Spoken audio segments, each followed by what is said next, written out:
Hollywood stars from the highly anticipated remake of The Little Mermaid have made a splash in Sydney at the film's Australian premiere. It is the latest Disney classic to be given a modern makeover for the silver screen.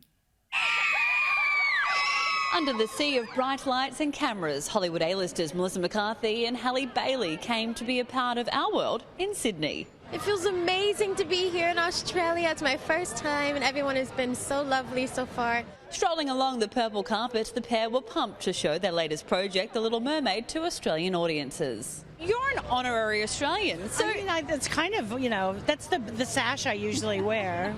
Why was it important for you to be here to showcase this film? Well, Australia looms pretty large for me. I really love it. We spent like a year here. My kids went to school here, so it has a special place in my heart. So when we were coming here with the film, I was like, of course I'm going. It wasn't really an option. I was going to go if they wanted me to or not. You broke the rules. You went to the above world. A man was drowning. I had to save him. Adapted from the 1989 animated classic, the live-action remake sees pop star Halle Bailey take on the role of Ariel, a young mermaid with a thirst for adventure. I've loved Ariel since I was a little girl, and this movie has meant so much to us for a very long time. So I'm just so excited to be a part of this beautiful reimagination with all of these amazing actors and actresses. She longs to find out more about the world beyond the sea after falling in love with a dashing prince. So she makes a deal with the evil sea witch Ursula, played by acting legend Melissa McCarthy. I've always loved her. I always found her really funny and complicated and dishy, and I just love that she's such a kind of, overly confident perhaps, but confident woman.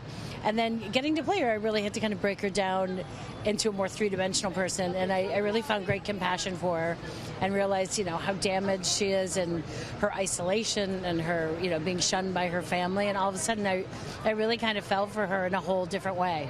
The movie was originally slated for release in 2021, but like many big Hollywood blockbusters during the pandemic, production was put on hold. The film's director, Rob Marshall, promises fans it will be worth the wait. COVID was really pushed us back, but also the visual effects were so massive on the film too that we actually had to keep going and going. It took 4.5 years altogether. It's the most challenging film of my career, no question, because not only I felt like I was doing three films. I was doing an underwater film and sort of a castle film like above water, and then a musical at the same time. So it was a massive challenge. Under the sea. The Little Mermaid will swim into cinemas on Thursday. Samantha Foxon, Sky News.